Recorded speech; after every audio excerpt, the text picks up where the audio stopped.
महापरमहंसाय स्वादित चरण कमल चिन्ह मकरंदाय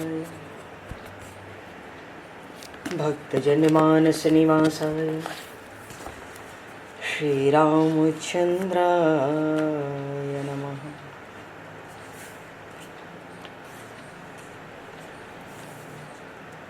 वंदे विदेहतनया पदपुंडरीकं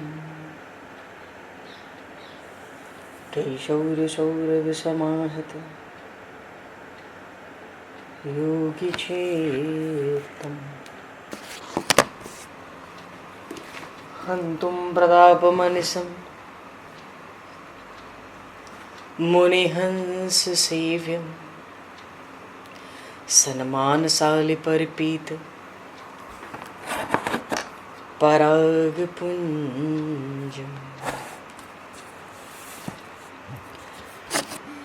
यत्र यत्र रघुनाथकीर्तनं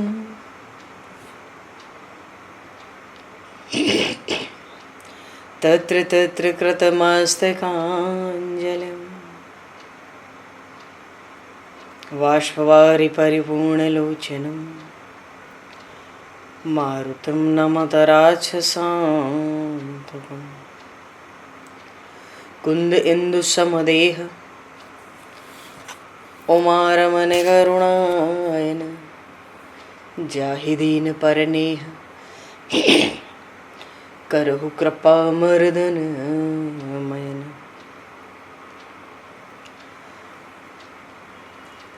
प्रहलाद नारद पराशर पुंडरीक व्यासे अम्बरीश शुक शौनक भीष्म दालभ्याम रुक्मांगद अर्जुन वशिष्ठ विभीषणादीन एतानहं परम भागवतान् नमामि।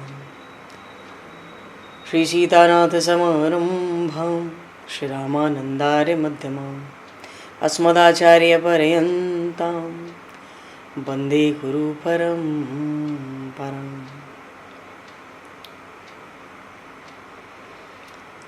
वर्णानामर्थसंज्ञानां रसानां छन्दसामपि मङ्गलानां च कर्तारो वन्दे वाणी विनायकौ।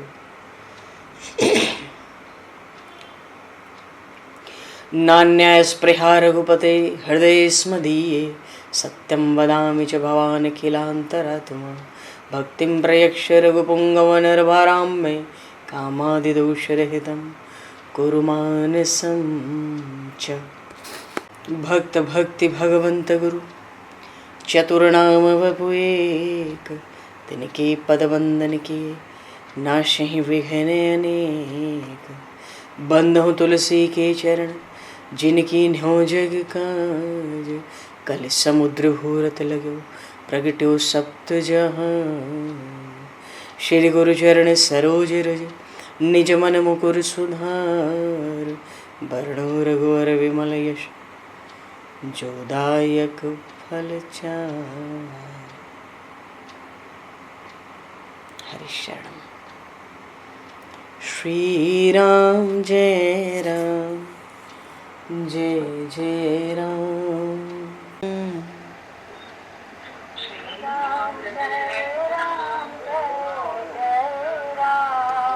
श्री राम जय राम जय जय राम।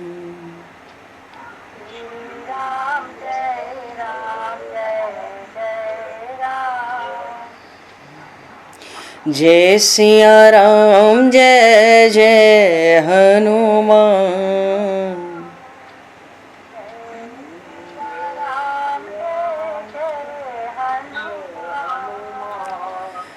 श्री गुरु रामानंद भगवान।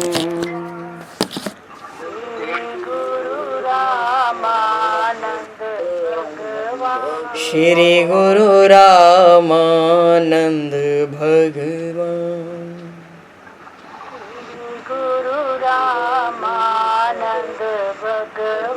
श्री राम जय राम जय जय राम। राम जय राम जय सिया राम जय जय सिया राम।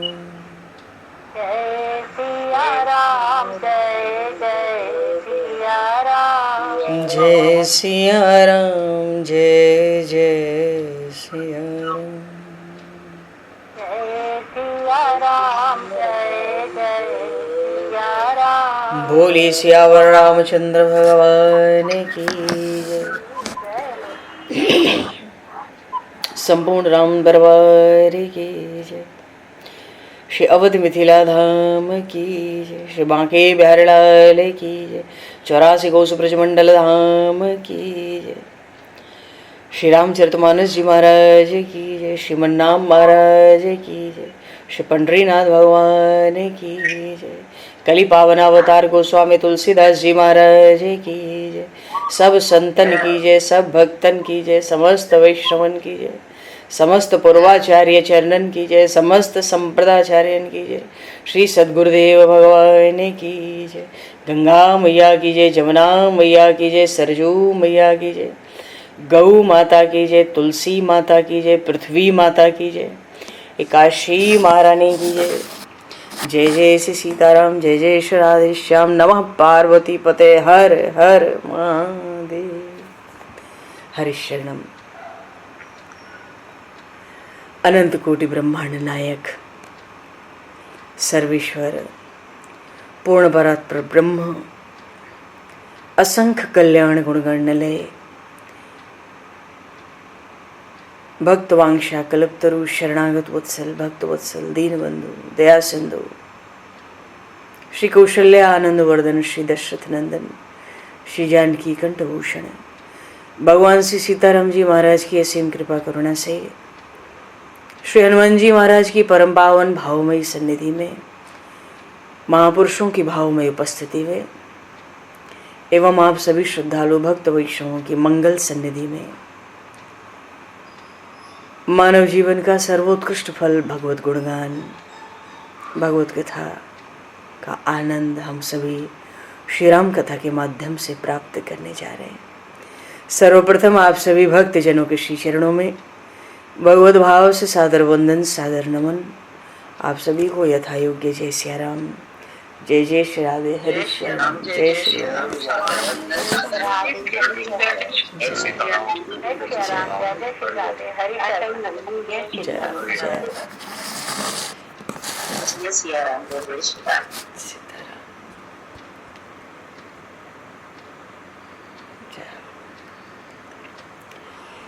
श्री रामचंद्र चरणों मनसा स्मरामि।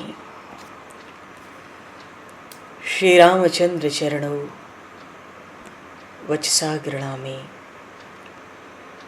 श्री रामचंद्र चरणों सरसा नमामि।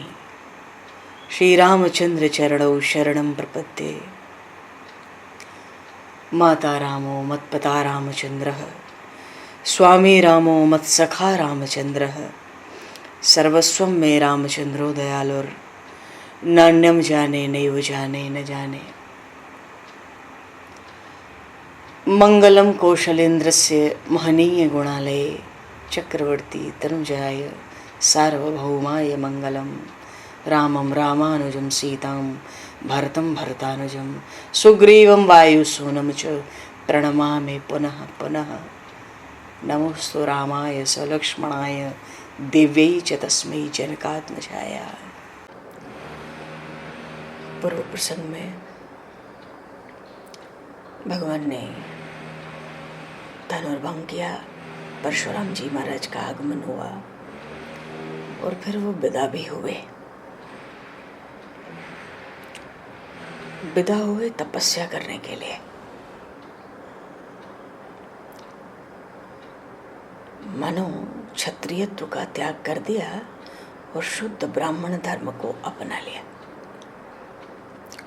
और जब परशुराम जी चले गए तो फिर से आकाश में, मिथिला में, जनकपुर में खूब आनंद, खूब रस, खूब आनंद। क्या बात है साहब, बंद हो जाओ।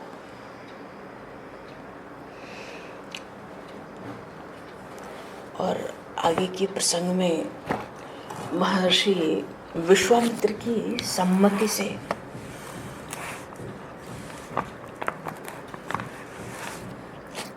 महाराज जनक अयोध्या के लिए दूत भेजते हैं। इन दूतों को समय लगेगा अयोध्या पहुंचने में, जनकपुर से अवध। तो 3 रात्रि का मार्ग का विश्राम है। तो अभी तो जनकपुर से मानो दूत चले ही हैं। उसके पहले हम लोग थोड़ा अयोध्या चलते हैं। हम लोग अयोध्या में ही रहे, मार्ग में पीछे पीछे चल के क्या करना है? या तो मिथिला में रहें या अयोध्या में रहें। जब दूत अवध की ओर चले हैं तो हम लोग पहले ही अयोध्या पहुंच जाए। फिर इन दूतों का भी स्वागत करेंगे महाराजा दशरथ जी के साथ, क्योंकि अब तो अयोध्या में उत्साह है, उत्सव है, मंगल है। तो मिथिला का तो जो था वो ले लिया, अभी आगे फिर आएंगे। अब अवध का भी कुछ उत्साह है। पर अभी जब तक ये दूत पहुँचे नहीं मिथिला से, भगवान श्री राम लखनलाल जी के साथ जब से अयोध्या से गए हैं महर्षि विश्वामित्र के साथ,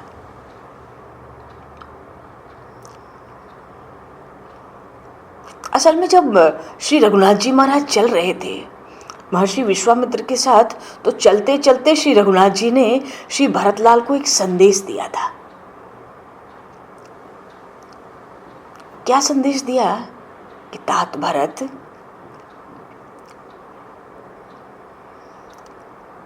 मानो पिताजी पितृचरण मेरे अभाव में, मेरी अनुपस्थिति में खिन्न ना हो, दुखी ना हो, क्योंकि महाराज दशरथ का कैसा विलक्षण वात्सल्य प्रभु में था ये तो सब जानते थे। तो चलते चलते भरत जी को मानो धीरे से कह दिया कि अब ऐसे रहना, आप दोनों भाई मिलकर, जैसे इनको मेरी याद ही ना आवे, मेरा कभी कोई दुख न व्यापे, कोई विरह ना आवे इनके भीतर, ये तुम्हारा मेरे पीछे विशेष कर्तव्य होगा।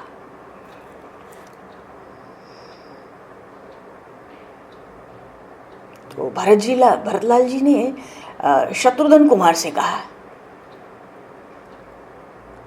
कि देखो, मुझ में अपने महान अग्रज प्रभु श्री राम के समान न तो प्रतिभा है, न मैं उतना दक्ष हूँ, न ऐसा औदार्य है मेरा, न मैं ऐसा प्रजावत्सल हूँ, ऐसा कोई भी गुण नहीं है। पर उनके चरणों की कृपा हमारे साथ है। ये अयोध्या की प्रजा तो उन श्री रघुनाथ की प्राण प्रिय प्रजा है, और अब राम जी नहीं है, हमारे महान अग्रज नहीं है, तो उनके अभाव का अनुभव प्रजा को जल्दी ना हो। देखो, प्रयास ही तो करेंगे, पर प्रभु का एक क्षण का विरहाभास भी जीव को व्यथित कर देता है।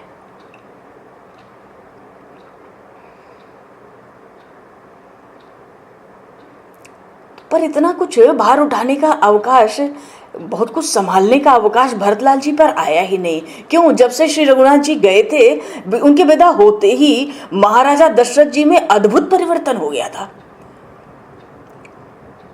कैसा परिवर्तन? ये इन भरत जी महाराज को, शत्रुघ्न कुमार को गोद में बिठा लेते,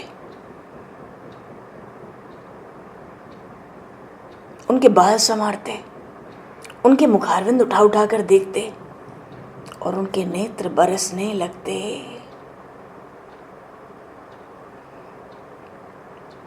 और रह रह के कहते, अरे मेरे पुष्प के समान सुकुमार बालक, इतना कह के विह्वल हो जाया करते। महाराजा दशरथ जी की स्थिति बड़ी दयनीय थी।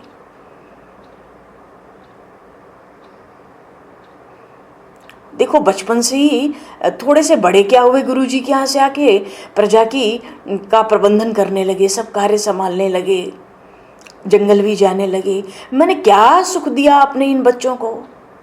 अयोध्या में रहकर ही कौन सा विश्राम कर लेते थे मेरे राम लक्ष्मण। अरे मेरे जीवित रहते ही खेलने कूदने के, विनोद के अवसर भी इनको नहीं मिले। मेरे सामने ही गुरु जी के यहाँ से इतना काम धाम सब संभालना शुरू कर दिया। हृदय व्यथित होता था महाराजा दशरथ जी का प्रभु श्री राम के वियोग में, पर वो उसको प्रकट नहीं करते। गोद में ले लेते भरतलाल जी को और शत्रुघ्न कुमार को, कहते अब तुम दोनों प्रपंच में मत पड़ो, राज्य की व्यवस्था संभालने के लिए बहुत लोग हैं, तुम लोग खेलो कूदो। प्रजा की कोई सेवा, राज्य की कोई सेवा करने की मानो महाराजा दशरथ जी अब तो अनुमति नहीं देते, नहीं तो चारों भाई सेवा में व्यवस्था संभालने में लग चुके थे। कोई काम ही नहीं देते, मानो हमेशा अपने पास रखना चाहते थे।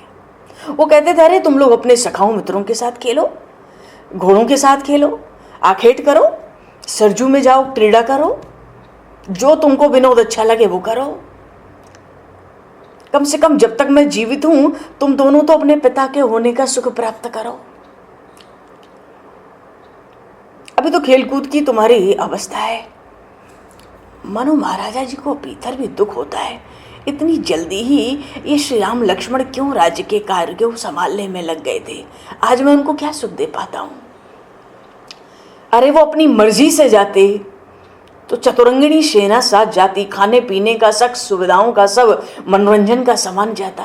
मेरी आज्ञा से जाते तो भी सेना साथ जाती, कितना सुख, कितना आराम, कितना ऐश्वर्य, सब चीज की व्यवस्था होती। पर ऋषि ले गए, महर्षि विश्वामित्र, तो फिर तो महर्षियों की तरह ही जाना था मेरे बच्चों को।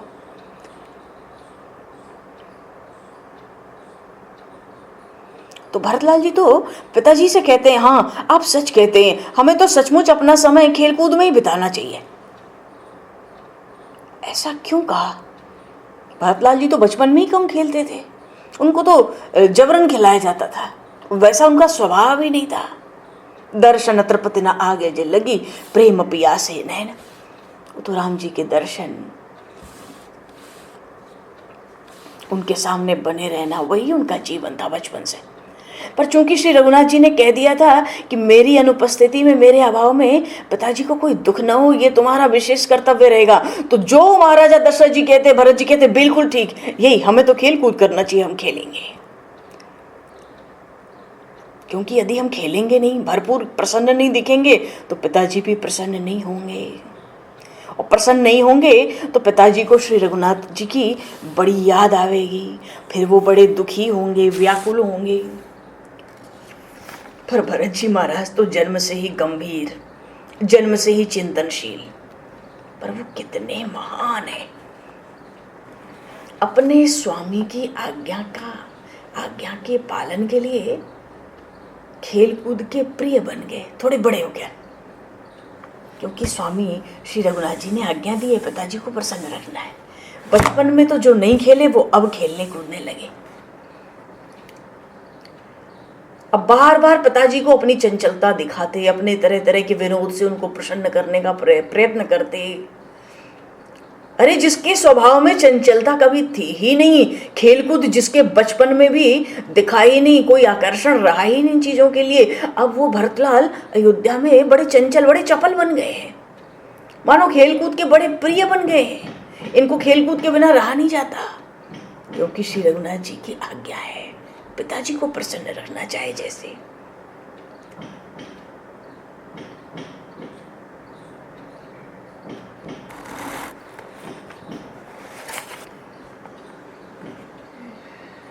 तो अभी तो जो बढ़िया सुंदर अभिनय भरतलाल जी कर पा रहे हैं अयोध्या में, इससे भी सुंदर अभिनय, इससे भी विलक्षण स्थिति प्रकट की थी शत्रुघ्न कुमार ने उसी अयोध्या में, जब प्रभु वनवास में थे, माताओं के बीच में, सब माताओं को प्रसन्न रखने के लिए 14 वर्ष तक। क्योंकि भरत जी महाराज तो नंदीग्राम में धरती के भीतर गुफा में रहते थे, अयोध्या से, राजधानी से थोड़ा बाहर जाकर। चलो, मानो श्री चक्रवर्ती महाराज में भी अद्भुत परिवर्तन हो गया। तो श्री रघुनाथ जी को प्रजा तो अयोध्या की बड़ी प्राण से प्यारी थी, महाराज ने खूब प्रजा पर और बढ़ चढ़ कर ध्यान दिया।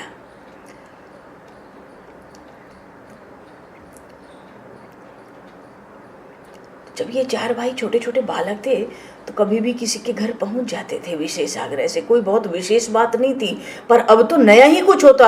अयोध्या के नाथ स्वयं चक्रवर्ती महाराज दशरथ जब चाहे किसी भी प्रजा के घर में उपस्थित हो जाते थे।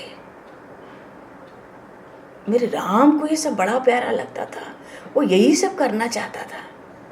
कोई साधारण समारोह भी होता ना प्रजा में किसी के घर, वहां भी चक्रवर्ती महाराज उपस्थित हो जाते। मानो जो जो नई नई व्यवस्था श्री रघुनाथ जी ने आरंभ की थी, महाराज दशरथ उनको विशेष ध्यान देने लगे। वैसे भी अयोध्या का सिंहासन देहाभिमानियों का तो रहा नहीं, स्वार्थ का तो रहा नहीं, अपवित्रता का वहां लेश कभी हुआ नहीं। अरे प्रजा के शासक थोड़ी होते, वहां तो प्रजा की प्रेम में पिता ही विराजमान है श्री चक्रवर्ती महाराज दशरथ के रूप में।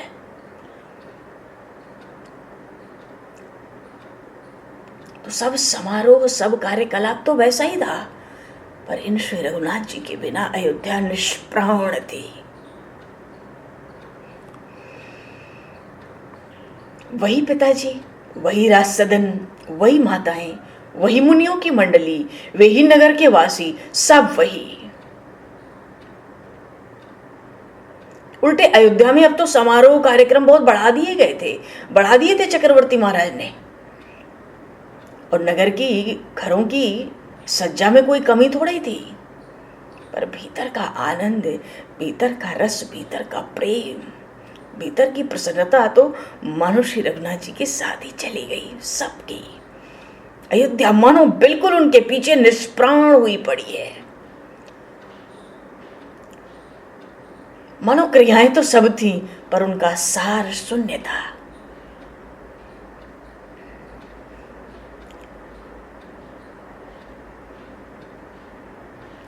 और अयोध्या का जो आनंद है, अब वहां श्री रघुनाथ जी तो है नहीं।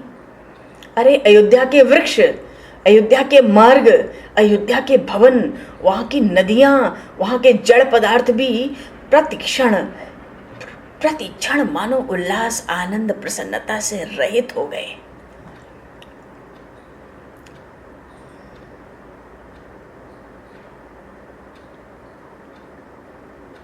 पशु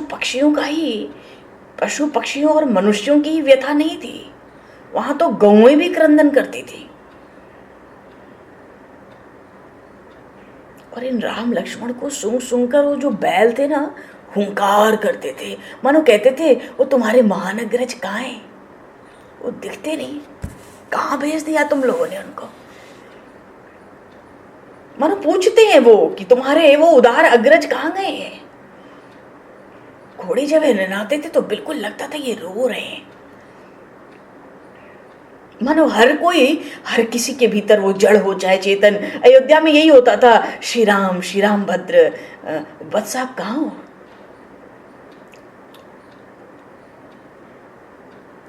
जब अयोध्या के राज सदन के उसी आंगन में जहां प्रभु की बाल लीलाएं होती थी, वहां तरह तरह के पक्षी आके रुदन स्वर में गूंजते थे। माताएं भी अपना सिर पकड़कर बैठ जाती थी।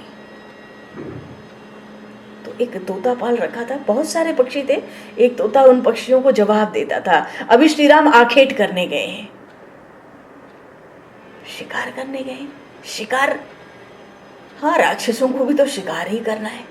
जब दुष्ट हो जाते हैं पृथ्वी पर तो फिर जानवरों का ही नहीं, राक्षसों का भी शिकार करना पड़ता है उनको। वहीं गए। सचमुच भी प्रभु श्री राम तो असुरों का ही आखेट करने तो गए थे, इसमें दो बात तो थी नहीं। अच्छा, जिस दिन चर आने वाले थे,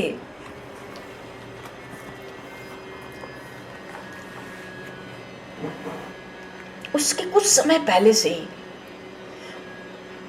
माता कौशल्या भी चिंता कर रही है, मेरे बालक किस प्रकार मार्ग में अपना निर्वाह करते होंगे। वो तो संकोच के मारे अपनी भूख प्यास, अपनी सर्दी गर्मी, अपना परिश्रम, अपनी थकान भी विश्वामित्र जी से क्यों कहेंगे। अब उनको सुबह सुबह उठाकर उपटन लगाकर मलकर कौन स्नान कराएगा? कौन उनको सुबह का बाल भोग निकाल कर देगा? कौन आभूषण पहनाकर उनको न्यौछावर करेगा उनके ऊपर? कौन उनके दर्शन से अब नेत्रों का आनंद लूटता होगा?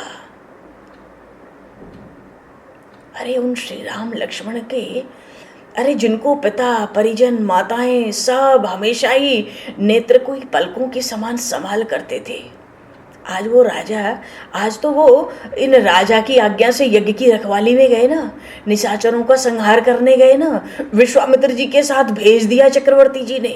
माता कौशल्या को भी बड़ी व्यथा है भीतर।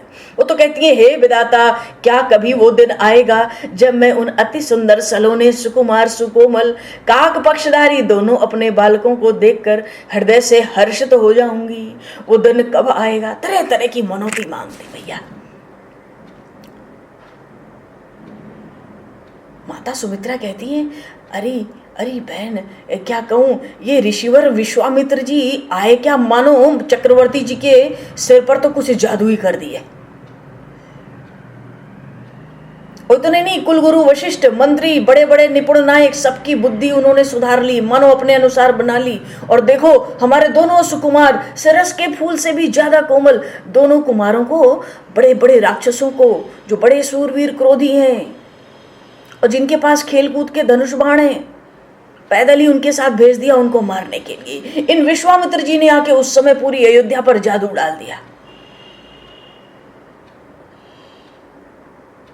महारानी कौशल्या कहती है सुमित्रा जी से, अरे सखी देख, संसार में वीर पुरुष की माता का जीवन तो व्यर्थ है और क्षत्रिय जाति की गति भी बड़ी ही विकट है। मेरे बालक इतने वीर नहीं होते तो विश्वामित्र जी क्यों ले जाते?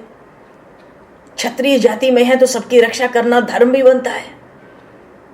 अब कुछ भी कहो, जो हुआ सो हुआ। अब तो ये इंतजार है कि कोई पुरुष आकर मुझसे ये कहे कि राम और लक्ष्मण मुनि की यज्ञ की रक्षा करके घर लौट आए हैं। अरे जो आकर ऐसा ऐसा समाचार, ऐसी खबर सुनावे, वो तो मुझे स्वभाव से ही वैसा ही प्यारा लगे जैसे मुझे मेरे चारों पुत्र प्यारे लगते हैं।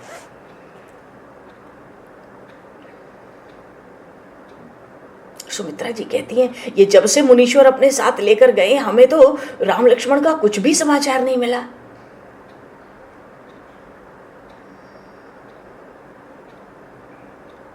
उनको तो जूतियों के बिना चलना है, फलाहार करना है ऋषियों के संग, वृक्ष की छाया में पृथ्वी पर सोना है, नदी और तालाबों का जल पीना पड़ेगा।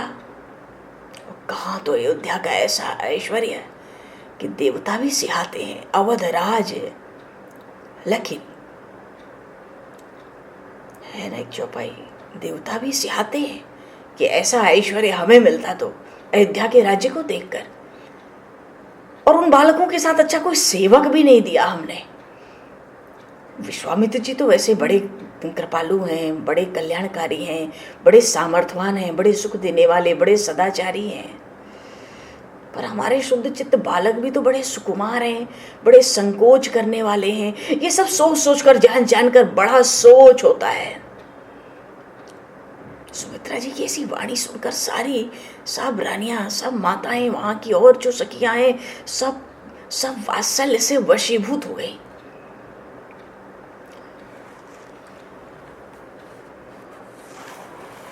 अब तो बात थी कि इसी बीच में ऐसा ही समय अयोध्या में किसी तरह से चल रहा था, आगे बढ़ रहा था कि मिथिला से चर आए। कल भी प्रसंग हुआ, मिथिला से चर आए।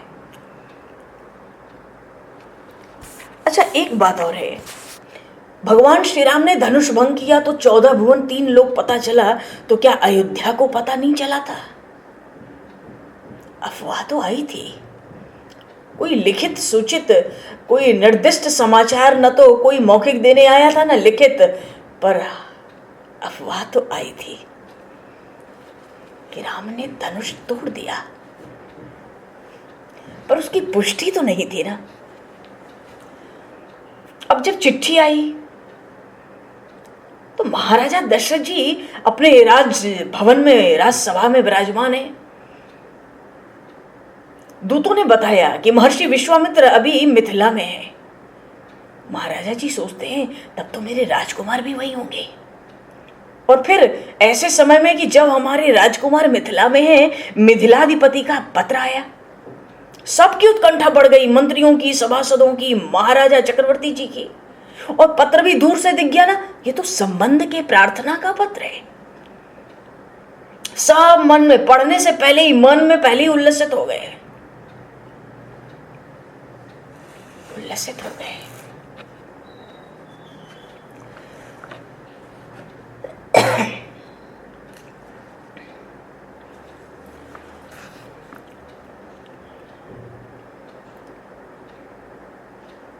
माता कैकेयी की तो प्रांगण में, आंगन में मणियों की दीवारों के ऊपर बैठ के उसी दिन सुबह कौवा बैठ के कांव कांव करता, कांव कांव करता।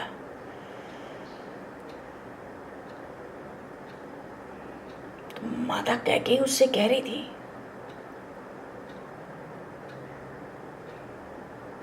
मेरा राम लक्ष्मण के साथ आ रहा है ना,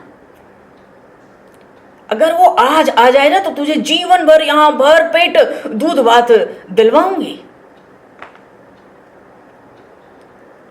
देखो शगुन, जब कुछ मंगल होता है तो शगुन छा जाते हैं। भरत जी को देख के महारानी कैकेयी कहती है कि भरत देख, ये काक कुछ कहता है, तेरा भाई कदाचित आज आने वाला हो। तो भरत जी कहते, मुझे तो ऐसा लगता है माँ कि आज कम से कम मेरे स्वामी श्री रघुनाथ जी का कोई समाचार ही हमें मिल जाए। पर मिलेगा, अवश्य मिलेगा। माँ तेरी वाणी सत्य हो माँ।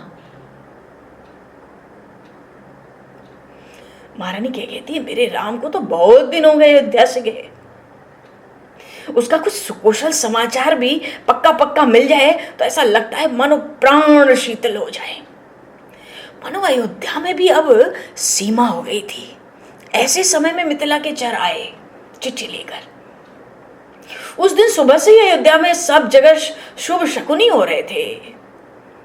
सबका चित्त अकस्मात अचानक ही मानो एकदम आनंदित हो रहा, उल्लसित हो रहा है भीतर भीतर।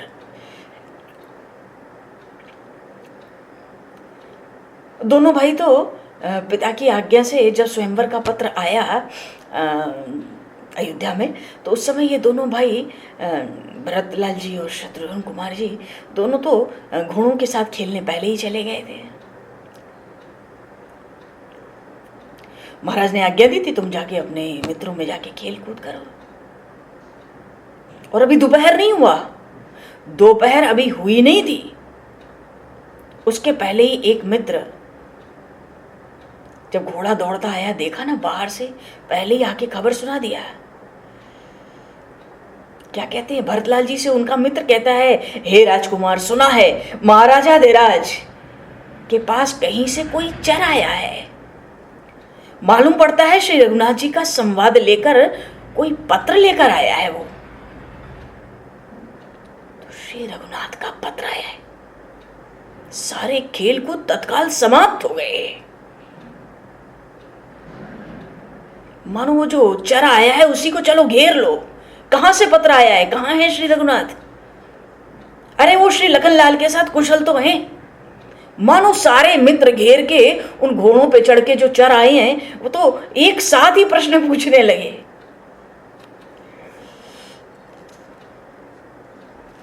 पर वो चर को तो कुछ कहना नहीं है, उसको तो चक्रवर्ती सम्राट के पास कुछ कहना है। तो बिना कोई शब्द बोले, मर्यादा रखते हुए भरतलाल जी ने बिना कोई शब्द बोले उन चरों को राजसभा की ओर भेज दिया इशारा करके, जाओ। और इनके अश्व, इनके घोड़े पीछे पीछे लग गए। तो जैसे घोड़ा खड़ा हुआ था ना चरों का, दूतों का, राजद्वार के दरवाजे पर, ये सारे मित्र मंडली के साथ श्री भरतलाल जी, श्री शत्रुघ्न लाल जी, ये भी सब अपने अपने घोड़ों से कूद पड़े थे। सीधे ही चले गए, पिताजी के चरणों में मस्तक झुकाकर राज सिंहासन के अगल बगल बैठ गए जाके। अर्थात कहां से पत्र आया है? श्री भरतलाल जी ने पूछा, पिताजी पत्र कहां से आया है? हमारे प्राणों से अधिक प्यारे मेरे दोनों भाई किस देश में हैं? कुशल तो है, क्या समाचार है उनका? दशरथ जी महाराज कहते मिथिला नरेश का पत्र लेकर आए हैं दूत। बहुत गदगद है महाराज, बहुत गदगद है, बोला नहीं जाता।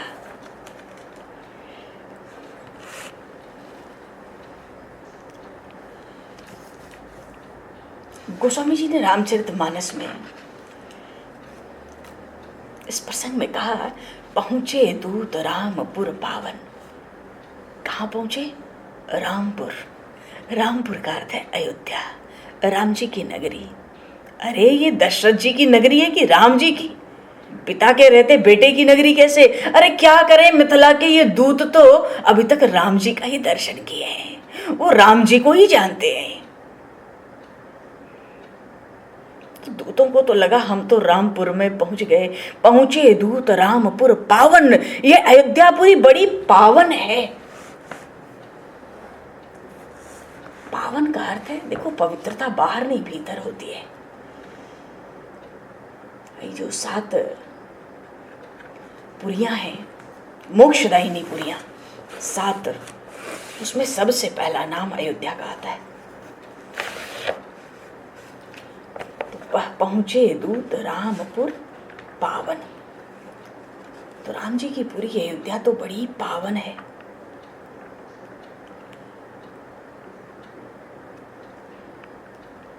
सब जानत प्रभु प्रभुता सोई, तदपि कहे बिनु रहा न कोई।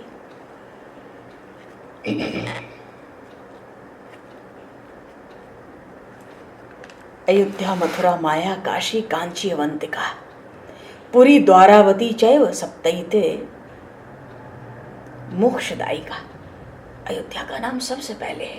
ये तो पावन है, मोक्षदायिनी पुरी है। पहुंचे दूत रामपुर पावन। यह भीतर से इसका प्रभाव तो बड़ा पवित्र है। मोक्षदायिनी पुरियों में अग्रगण्य है हर्षे नगर विलो के सुहावन। तो भीतर से तो इतनी पवित्र है अयोध्या कि मोक्षदायिनी पुरी है, और बाहर से जब अयोध्या को देखा तो बड़ी सुहावनी है। इतनी सुहावनी, ऐसा सौंदर्य है अयोध्या, ऐसी सजी है। बड़े प्रसन्न चित्त, बड़े हर्ष में आ गए दूत। महाराजा जी के द्वार पर खबर हुई। महाराजा जी ने सुना, दूतों को भीतर बुलाया। कर प्रणाम तिन पाती दीनी, प्रणाम किया, पत्र दिया। जब पत्र दिया तो पत्र को देख के इतना आनंद हो गया, स्वयं उठकर अपने हाथ से ले लिया। ये तो कोई संबंध की प्रार्थना, मित्रता, प्रेम का पत्र है। और फिर अफवाह तो आई ही थी, इतना ही सुनना बहुत था कि मिथिला से पत्र आया है और महर्षि विश्वामित्र दोनों कुमारों के साथ वही हैं। ऐसे उठे महाराजा दशरथ जी, बार विलोचन बांचत पाती। नेत्रों से प्रेम का प्रवाह, वात्सल्य का प्रवाह उमड़ चला। बांच तो रहे हैं, पढ़ तो रहे हैं, पर पढ़ थोड़ी पा रहे, कोई सुन थोड़ी पा रहा है। और नेत्र में इतना प्रेम भर गया, इतना वात्सल्य कि अक्षर भी दिखाई दे तब तो पढ़े। बुलक गात आई भरी छाती। इतना प्रेम हुआ, हृदय प्रेम से भर गया और नेत्र प्रेम के आनंद के अश्रुओं से भर गए। तो नेत्र से ठीक ठीक दिख रहा नहीं है, हृदय प्रेम से ऐसा भर गया वात्सल्य से कि वाणी बाहर निकल रही नहीं है, कंठ भी गदगद हो गया है। तो मानो जो सुख हुआ अभी तो भीतर ही रह गया, बोल कहाँ पाए, ठीक से दिख भी नहीं रही चिट्ठी। हृदय में ऐसा प्रेम भरा, वाणी चल नहीं रही। तो राम लखन उर कर पर चीठी, रह गए कहत न खाटी मीठी। उनको तो यही आनंद हो गया कि ये राम लक्ष्मण की चिट्ठी आई है। तो उनको तो हृदय से अभी लगा नहीं पाए, तो उस चिट्ठी को ही लेके, पत्रिका को ही लेके पूरे राजसभा में महाराजा जी ने हृदय से लगा लिया चिट्ठी। कुछ कह थोड़े पा रहे, रह गए कहत न खाटी मीठी। अच्छा बुरा क्या लिखा है, अरे सबको तो उत्कंठा बनी हुई है, पर वो कुछ बोल ही नहीं पा रहे। नेत्र में इतना प्रेम का जल भरा है, हृदय में ऐसा वात्सल्य भरा है, वाणी इतनी गदगद है, को आंख से देख नहीं पाती, वाणी ठीक से बोल नहीं पाती, हृदय संभाल के शरीर को रखता नहीं है। बड़ी विलक्षण स्थिति हो गई ये तो। पुनि धरि धीर पत्रिका बाँची।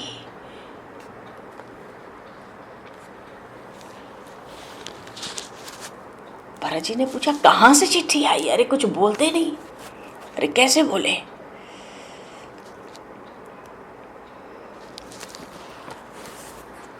बोले कैसे? वाणी तो गदगद कंठ है। बड़ा धैर्य धारण किया, बड़ा धैर्य। फिर पत्रिका बाँची खुद। महाराजा लोग, राजा लोग चिट्ठियां नहीं पढ़ते, संदेश। वहां तो तमाम खड़े हैं एक इशारे पर राम लक्ष्मण की चिट्ठी है, हृदय से लगा लिया, विह्वल हो गए और खुद ही पढ़ने लगे। होश ही नहीं है क्या कर रहे हैं, खुद ही पढ़ के सुनाने लगे। अब तो सारी सभा ही मानो झूम उठी। वाह, महाराजा धीराज जिनके ऐसे त्रिभुवन को प्रकाशित करने वाले जिनके पुत्र हों, क्या पूछना है आपकी महिमा का भी।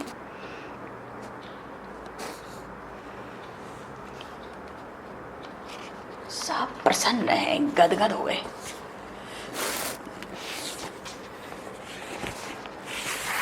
अब तो केवल वात्सल्य है और कुछ है नहीं वहां पर, केवल वात्सल्य भरा हुआ है। कुशल प्राण प्रिय बंधु दो, आहि कहूं के देश।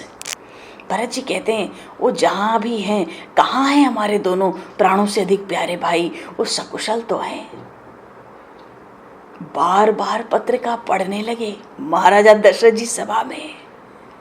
और जब पत्रिका पढ़ी तो सुनि पाती पुल के दो भ्राता, अधिक स्नेह समातन गाता। दोनों भाइयों के रोम रोम खड़े हो गए। इतना स्नेह, इतना प्रेम, इतना आनंद हो गया, अब हृदय में अटे ही ना। मानो कोई पात्र है, उसमें कोई वस्तु रख दे, अब वो उसमें अटे ना। समातन गाता, समाता नहीं, मानो अटता नहीं। जब अटेगा नहीं तो फूट फूट के बाहर ही तो निकलेगा। तो भरत जी को तो ऐसा आनंद हुआ पत्रिका को सुन के, ऐसा आनंद हुआ कि हृदय में ऐसा प्रेम भरा कि फूट फूट के नेत्रों से बरसने लगा। और नेत्रों से ही नहीं, रोम रोम खड़े हो गए, रोम रोम से प्रेम प्रकट होने लगा। बोलिए श्री भरत जी महाराज की जय। ऐसा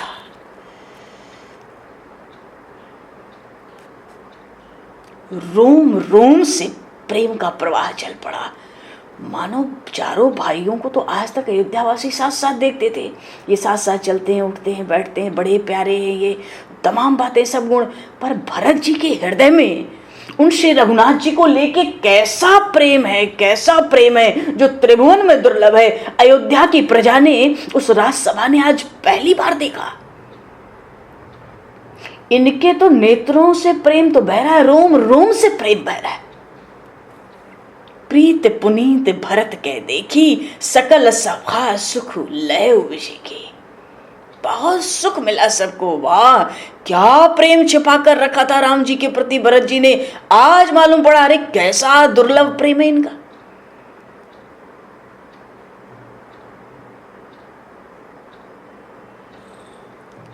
तो चक्रवर्ती जी ने भरत जी से कहा कि महर्षि विश्वामित्र की अपार अनुकंपा है श्री राम लक्ष्मण पर, तुम प्रसन्न हो जाओ। पुत्रों को भी सुनाया। अरे श्री रघुनाथ तो त्रिभुवन नाथ हैं, रघुकुल के भूषण हैं। और फिर तो संपूर्ण भूमंडल के शूर वीरों के बीच में उनको जो अकल्पनीय गौरव प्राप्त हुआ, ऐसी छोटी सी अवस्था में, नन्हे से बालक, मिथिला की स्वयंवर सभा में, ऐसा लगता है अयोध्या का शौर्य, अयोध्या के शौर्य की विजय वैजयंती फहरा रही है। उनको जयमाला क्या मिली, विजय की वैजयंती तो अयोध्या में फहरा गई। सबका हर्ष, सबका हृदय में हर्ष है, उल्लास है, आनंद अपनी सीमा पर है। भरत जी तो इतने प्रसन्न हुए, जब थोड़ा सा धैर्य रखा, आंख खुली तो मिथिला के जब दूतों को देखा तो बड़े स्नेह से, मानो अपने ही गले से, अपने हाथों से, जो एकदम कहते हैं ना, ऐसा रत्नों का हार जो देवताओं के लिए भी दुष्प्राप्य हो, ऐसा रत्नों का हार निकाल लिए। तो जैसे ही निकालने गए उन दूतों ने हाथ जोड़ लिया, मस्तक झुका दिया। महाराजा दशरथ जी ने भी भरत जी को रोक दिया। कैसे रोक दिया? कहते हैं, ये कहते हैं कि हम दाता हैं, हम गृहीता नहीं है। हम तो अयोध्या को देने आए हैं, लेने थोड़े आए हैं। हमें तो कन्यादान करनी है अयोध्या में, हम कुछ लेने थोड़े आए हैं। हम ले नहीं सकते, ये हमारे धर्म के विरुद्ध होगा। इतने गदगद हो गए चक्रवर्ती जी महाराज, दोनों दूतों को पास बुलाया, पास में बिठा लिया और अमृत के समान वाणी बोली। ऐसा बोला मनो मन कोई खींच ले हर ले। कहते हैं, भैया कहो कुशल दो बारे। बारे का अर्थ है बच्चे। तुम नीके निज नयन न्यारे। अरे भैया, अब देखो, हैं तो चक्रवर्ती सम्राट और दूतों को पास बिठा के कह रहे हैं भैया। कितने प्रेम की बोली है भैया। भैया तुम बताओ, मेरे दोनों बच्चे कुशल से तो हैं? क्या तुमने अपनी आंखों से ठीक ठीक उनको देखा है? एक श्याम वर्ण है, एक गौर वर्ण है, छोटे छोटे धनुष उनके कंधे पे होंगे और तरकश बंदी होगी कंधे पर। बड़ी छोटी छोटी अवस्था है उनकी और महर्षि विश्वामित्र उनके साथ हैं। तुम क्या ठीक से उनको देखे हो? मेरे बच्चे कुशल से तो है।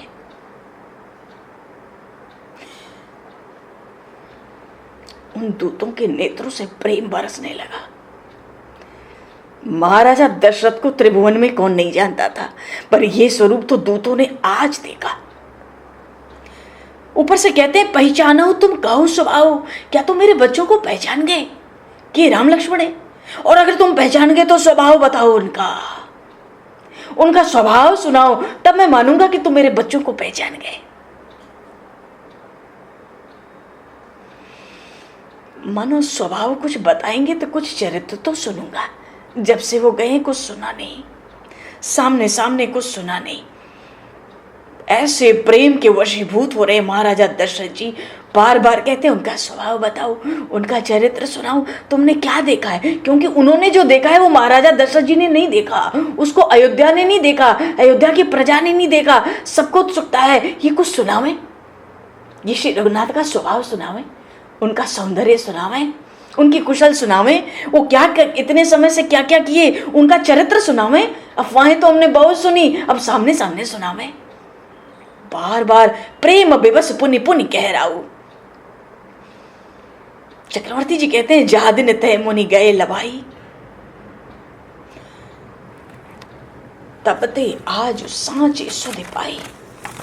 है तो चक्रवर्ती सम्राट, पर क्या करें, उन महर्षि के पीछे सेवक दूत लगा नहीं सकते थे, नहीं तो पल पल का समाचार मिलता। कहते महर्षि विश्वामित्र जब से उनको लेकर गए, सच्ची कहूं आज सच्ची सुध मिली है। लिखित में मानो कोई समाचार संदेश आनंद का आया है। जा दिन ते मुनि गए लवाई, तब ते आज सांच सुध पाई।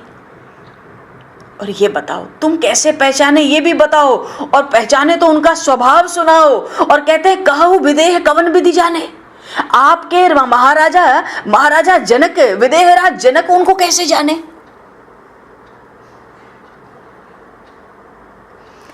देखो बात तो दिल में ये है कि अब सुनाओ, मेरे श्री रघुनाथ का चरित्र सुनाओ।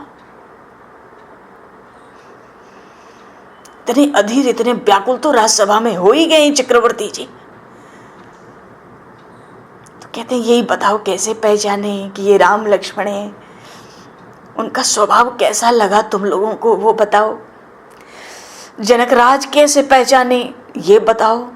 अरे इनकी बात सुन के तो दूत जो थे मुस्कुराने लगे। कहते हैं, सुनो मही पति मुकुट मणि। आप केवल पृथ्वी के 7 द्वीप वाली पृथ्वी के ही चक्रवर्ती सम्राट नहीं है, सब राजाओं के मुकुट मणि है। अरे आप तो देवताओं के भी मुकुट मणि हैं। आपके समान आज कोई धन्य नहीं है महाराज। कैसे? राम लखन जिनके तनय विश्व विभूषण दो। जिनके पुत्र श्री राम लक्ष्मण हो, वो पिता कितना धन्य होगा। बात यह है कि जीवन में जो सुख मिलता है ना, आनंद हर किसी को भी वो पुण्य के बल से मिलता है। जब भी हमारे जीवन में कोई सुखद बात आ जाती है किसी दिन, तो ये निश्चित समझो कि कोई महान पुण्य था, उसने फल दिया सुख के रूप में, आनंद के रूप में। ये बात हुई, ये बात सुनने को मिली, ये व्यक्ति मिलने को मिला। तो जब जीवन में सुख और आनंद की उत्पत्ति होती है तो उसके पीछे बड़ा भारी पुण्य होता है। तो पुण्य फल देता है तो सुख और आनंद मिलता है। तो जब जब जीवन में हमें सुख और आनंद मिले, हमको फिर से खूब दान पुण्य करना चाहिए, क्योंकि पहला जो पुण्य था उसके बदले तो सुख और आनंद मिल गया। अब जब सुख और आनंद मिल गया तो दान पुण्य करो ना, फिर पुण्य अर्जित हो जाएगा दान कर करके, सबको प्रसन्न कर करके। फिर तुम्हारे जीवन में सुख आवेगा, आनंद आवेगा। फिर जब सुख आनंद आवे तो फिर दान करो, फिर यज्ञ करो, हवन करो, सबको खिलाओ पिलाओ, सेवा करो, खूब भारी पुण्य इकट्ठा होगा, फिर आनंद आवेगा, फिर आनंद आवेगा। तो चर कहते हैं तुम सम धन्य न कोई, क्यों राम लखन जिनके तनय विश्व विभूषण दो। जिनके पुत्र श्री राम लक्ष्मण हो, त्रिभुवन के भूषण है वो, तो महाराज आपके पुण्यों की सीमा कोई क्या गा सकता है। हम लोग तो पुण्य करते हैं छोटे बड़े, तो छोटे बड़े सुख आते जाते हैं, आनंद। पर जहां का फल, जिस पुण्य का फल हो, आनंदों के आनंद दाता वो श्री राम जहां प्रकट हुए, आपके समान तुम सम धन्य न कोई। आपसे बढ़कर धन्य कोई है नहीं, हो सकता नहीं, होने का नहीं, इतिहास में हुआ नहीं। और आप कहते हो ऐसे श्री राम लक्ष्मण को कैसे पहचाना, पूछन जोग की तने तुम्हारे। अरे आपके पुत्र क्या पहचानने योग्य है कि कोई उनको पहचाने। पुरुष सिंह देहु पुर उजियारे। देखो विवाह का संबंध आया है, प्रस्ताव प्रार्थना आई है, विवाह के संबंध की प्रार्थना आई है। अब दूतों ने वीर रस गाना शुरू किया। बिना वीर रस के श्रृंगार की कहां पुष्टि है। सौंदर्य देख के ब्याह होगा, केवल सौंदर्य पे तो ब्याह नहीं होगा ना। अब दूतों ने जो यहां तो देखा, यहां तो प्रेम और सौंदर्य से सब ऐसे ही गदगद हैं, बहे जा रहे हैं। अब उनका वीर रस गाओ, ये चरित्र सुनना चाहते हैं, हम मिथिला का चरित्र सुनावे। वो कहते पुरुष सिंह तिहु पुर उजियारे, तीनों लोगों को प्रकाशित करने वाले, आनंदित करने वाले। वो नन्हे नन्हे बच्चे नहीं, हो तो पुरुष सिंह हैं। और उनके जश, उनके प्रताप के आगे तो चंद्रमा भी मलिन लगता है, जबकि चंद्रमा शीतलता देता है। बोले इतनी शीतलता उनमें है कि चंद्रमा मलिन लगता है। और सूर्य में इतना तेज है, जब से आपके पुत्रों का प्रताप देखा है, तेज, ये सूर्य शीतल लगता है। बोले श्री राम राजा सरकार की जय। देखो क्या वाणी प्रकट की है मिथिला से आए दूतों ने। मानो ये लोग चरित्र ही सुनना चाहते हैं तो हम बताते हैं ना मिथिला में क्या किया राम जी ने। उनके जस और प्रताप के आगे तो चंद्रमा मलिन, उदास, फीका, और सूर्य एकदम ठंडा लगता है। ऐसा तेज आपके पुत्रों में सूर्य ही ठंडक देता है उनके सामने। और ऐसे को जिनका यश प्रताप ऐसा अद्भुत विलक्षण है, आप कहते हो कि उनको कैसे पहचाने। अरे सूर्य को देखने के लिए दीपक हाथ में लेना पड़ता है क्या? दीपक से कोई सूर्य देखेगा क्या? उसका तेज प्रताप तो ऐसे ही सर्वत्र फैला है। सूर्य को तो आंख उठाकर कोई देखना चाहे तो भी सहज देख नहीं सकता। आपके पुत्रों का प्रताप ऐसा है महाराज, ये तो आप कहते हैं कैसे पहचाने, ऐसे पुत्रों को कैसे पहचाने? क्या सूर्य को दीपक से देखेंगे? श्री सियाजू के स्वयंवर में बड़े राजा आए थे, समिटे सुभट एक थे, एक से बढ़कर एक, महायोद्धा, महाभटमानी, पर शंभु सरासन काहे न टारा। किसी ने नहीं हिलाया भगवान शिव का धनुष, किसी से हिला नहीं। हारे सकल वीर बरियारा, सब अपना बल प्रताप और प्रभाव और तेज और सब कुछ लगाकर सबके मुंह लटक गए थे। और वही पृथ्वी के ही राजा नहीं आए, 3 लोक मांझे भटमानी, तीनों लोकों से बड़े बड़े भटमानी योद्धा आए थे। पर इस शिव जी के धनुष ने सबको शक्तिहीन कर दिया। सबका बल मानो स्वयं लेके और भारी होता चला जाता।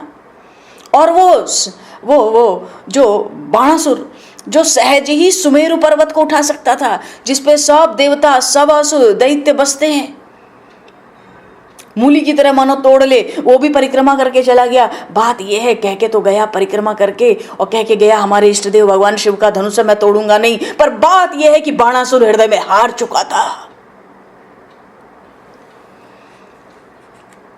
भले उस पर 1000 भुजाएं हैं, इस बाणासुर को भी भगवान ने कृष्णावतार में इसको मारा था। इसका मारा क्या था, इसकी भुजाएं काट दी थी, क्योंकि भगवान शिव का भक्त था ना, इसकी हत्या बद नहीं किया भगवान ने। तो कहने को तो कह के गया, परिक्रमा लगा के गया, मेरे इष्ट देव का धनुष है, मैं प्रणाम करता हूं, मैं स्पर्श नहीं करूंगा, पर हार चुका था वो हृदय में, अपना अपमान नहीं कराना चाहता था। और जय कौतुक से शैल उठावा, सोते ही सभा पराभव पावा।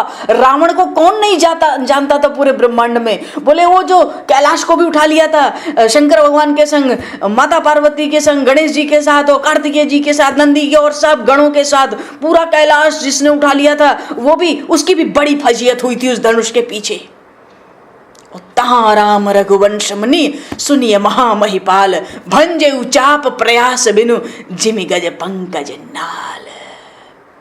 ऐसी सभा में जहां तीनों लोगों का बल पराक्रम दांव पर लगा था, नाक भी कट चुकी थी, वहां पर आपके राम, आपके श्री राम जो रघुवंश मणि है, रघुकुल के मणि हैं, अरे महाराज आपको क्या कहूं, वहां तो उन्होंने ऐसा धनुष तोड़ा बिना प्रयास के, मानो जैसे हाथी कमल की डंडी को उठा ले सूंड में और कुचल दे, मसल दे, तहस नहस कर दे, क्षण मात्र में, पलक झपकते कोई देख तक नहीं सका। तहाँ राम रघुवंश मुनि सुनिय महामहिपाल, भंजे उचाप प्रयास बिनु जिमि गज पंकज नाल। सियावर रामचंद्र की जय।